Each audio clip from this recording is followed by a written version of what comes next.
ഹബീബിന്റെ മുമ്പിൽ ഇരിക്കുന്നൊരു മുതലാളി നല്ല വസ്ത്രമിട്ടിരിക്കുന്നു, നല്ല വെളുത്ത വസ്ത്രം.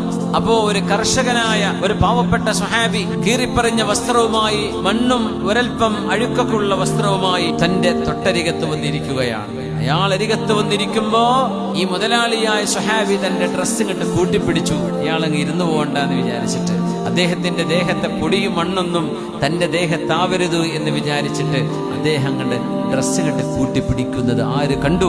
നബിയുനാ റസൂലുള്ളാഹി സ്വല്ലല്ലാഹു അലൈഹി വസല്ലം. ഞങ്ങളൊരു ചോദ്യം ചോദിച്ചു മുതലാളിയോട്, മുതലാളി, ഈ പാവപ്പെട്ട സ്വഹാബി നിങ്ങളുടെ അരികത്ത് വന്നിരുന്നപ്പോ അയാളുടെ ദാരിദ്ര്യം നിങ്ങളിലേക്ക് വരുമോ എന്ന് നിങ്ങൾ പേടിച്ചോ?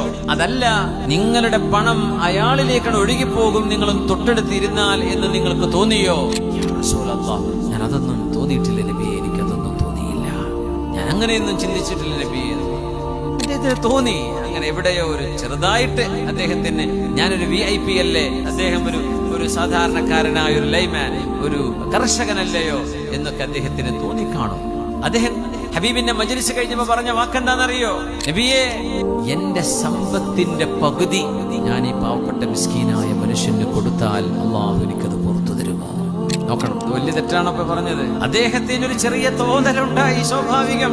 ആ തോന്നലിനെ പരിഹരിക്കാൻ എന്റെ സമ്പത്തിന്റെ പകുതി ഞാൻ കൊടുത്തോട്ടെ എന്ന് ചോദിക്കാം. ബീബാ നബിയുടെ മറുപടി എന്താണെന്നറിയോ? അയാളോട് ചോദിച്ചു നോക്കൂ, അയാൾ ഓക്കെ ആണെങ്കിൽ എനിക്ക് പ്രശ്നമില്ല എന്ന് പറഞ്ഞു. ആ മിസ്കീനായ മനുഷ്യന്റെ കയ്യിൽ പൈസ ഇല്ല, എന്ത് കിട്ടിയാലും ആവശ്യമുള്ള നേരമാണ്. അദ്ദേഹം എന്താ മറുപടി പറഞ്ഞെന്നറിയോ? എനിക്ക് വേണ്ട,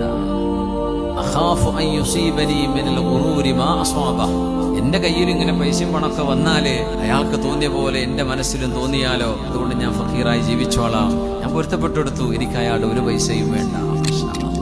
ഇതാണ് സ്വഹാബിമാർ, ഇവരാണ് സ്വഹാബിമാർ.